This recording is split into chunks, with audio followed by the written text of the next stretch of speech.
I would like have papers.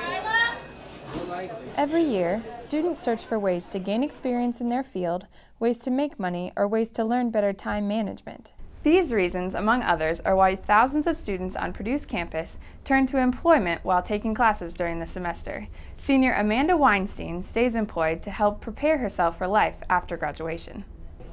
I wanted a job to get experience in my industry. I thought it would be good to have a foot in the door when I start to get to the real world and learn some more things. I also need an internship to graduate with my major, so to be able to work at places on campus, it helps me to get an internship in order to graduate, as well as pay for my bills or be able to go out with my friends. I wanted the extra cash. While working too much can be a problem for some students academically, Student Employment Coordinator David Rizet says that if students limit the number of hours they work, being employed can actually improve their GPA. There is some research that shows that students who work a minimum number of hours a week, somewhere in the 8, 10, 12 hours a week range, often get better grades than students who don't work, and that's because they learn better time management skills. The cutoff seems to be somewhere between 15 and 20 hours a week, though, and that's when grades may start to drop a little bit. Being able to work definitely gives me more independence, so I know that when I go out into the real world, I will know how to pay my own bills and know how to do things that other people might not. Although dedicating some time to a job while taking classes can be beneficial, students should consider what sacrifices they might have to make to hold that position. Having a job is a choice, but it's really, it's kind of a time management thing. Students could give up some study time. They could give up time to join a club or organization. They could give up time just going out with their friends to have a job.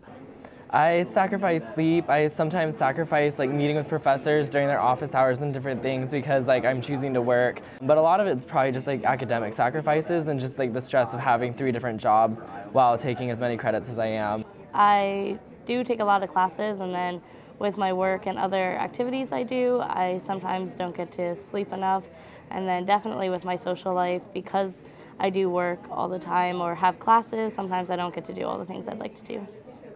David Rizet encourages students to look for employment, but advises that they don't take time or effort away from their studies to do so. I think that students can work while they're in college. They just need to limit the number of hours that they work. Traditional students need to remember that they're students first and they're looking for part-time jobs. They don't want to put themselves in a situation where they become workers who are taking classes. I think a lot of people are scared to get a job while doing classes because they think it'll be too much of a workload, but there's jobs all over campus where you can just be a delivery person or do something small where your hours really aren't that much or can fit into your schedule. I know people that have jobs where they work from 12 to 3 every day on campus, which is really nothing, but it fits into their schedule and it helps them get the money. I think that you just need to put yourself out there and go for it. Students looking for employment should stop by the Student Employment Office on the 3rd floor of Schliemann Hall or check out their website for great internship and job opportunities. Reporting for Fast Track, I'm Emily Green.